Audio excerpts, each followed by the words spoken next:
ರಂಗಾಗಿ ಅದ್ಭುತವಾಗಿ ಎಲ್ಲ ಸಿದ್ಧತೆ ನಡೀತಾ ಇದೆ ನೋಡಿ. ಇದೇನಪ್ಪ ಅಂತಂದರೆ veg and non veg hotel. ಮುಂದ್ಗಡೆ ಪಾರ್ಕಿಂಗಿಗೂ ಅವಕಾಶವನ್ನು ಕಲ್ಪಿಸಿಕೊಟ್ಟಿದ್ದೀವಿ. ಪಕ್ಕದಲ್ಲೇ ಸೈಡ್ ರೋಡು ಇದೆ, ಅದ್ಭುತವಾಗಿದೆ ನೋಡಿ. ಇದು ಕೆಳಗಡೆ ಇರ್ತಕ್ಕಂಥದ್ದು veg and non veg with AC ಕಣ್ರಿ. ಸೂಪರಾಗೆಲ್ಲ ರೆಡಿ ಆಗ್ತಾಯಿದೆ, ಸಖತ್ತಾಗಿದೆ.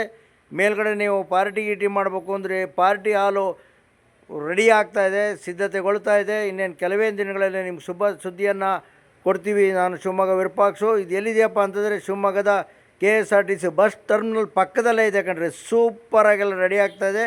ಮೊದಲು ಇದು STP ಪಾರ್ಕಿಂಗ್ ಸೆಂಟ್ರಿತ್ತು. ನಾನು ಶಿವಮೊಗ್ಗ ವಿರೂಪಾಕ್ಷು 35 ವರ್ಷಗಳವರೆಗೂ ಸೇವೆಯನ್ನು ಕೊಟ್ಟಿದ್ದೀನಿ. ಇನ್ನೂ ಹೆಚ್ಚಿನ ಸೇವೆ ಕೊಡೋದಕ್ಕೋಸ್ಕರ ನಾವು ವೆಜ್ ಆ್ಯಂಡ್ ನಾನ್ ವೆಜ್ ಹೋಟ್ಲನ್ನು ಅಭಿವೃದ್ಧಿಪಡಿಸಿದ್ದೀವಿ. ಸಿದ್ಧತೆ ನಡೀತಾ ಇದೆ, ಸಖತ್ತಾಗಿ ಆಗ್ತಾಯಿದೆ, ಸೂಪರಾಗಿ ಆಗ್ತಾಯಿದೆ. ಹಲೋ US ನಮಸ್ಕಾರ, ನಾನು ಶಿವಮೊಗ್ಗ ವಿರೂಪಾಕ್ಷ ಮಾತನಾಡ್ತಾ ಇದ್ದೀನಿ. ಹಿಂದೆ ಇದು ಪಾರ್ಕಿಂಗ್ ಲಾಟ್ ಆಗಿತ್ತು. ಪಾರ್ಕಿಂಗ್ ಲಾಟನ್ನು ತೆಗೆದು ಪಾರ್ಕಿಂಗ್ ಲಾಟಲ್ಲಿ ಕಾಯಕಲ್ಪ ಮಾಡ್ತೀನಿ ಅಂತ ಹೇಳಿದ್ದೆ. ಅದ್ಭುತವಾದಂಥ ವ್ಯವಸ್ಥೆ ಎಲ್ಲ ರೆಡಿ ಆಗ್ತಾಯಿದೆ. ಇನ್ನು ಕೆಲವೇ ದಿನಗಳಲ್ಲಿ ನಿಮಗೆ ಶುಭ ಸುದ್ದಿಯನ್ನು ಕೊಡ್ತೀನಿ ಅಂತ ನಾನು ಶಿವಮೊಗ್ಗ ವಿರೂಪಾಕ್ಷ ಹೇಳ್ತಾ ಇದ್ದೀನಿ. ನಮಸ್ಕಾರ.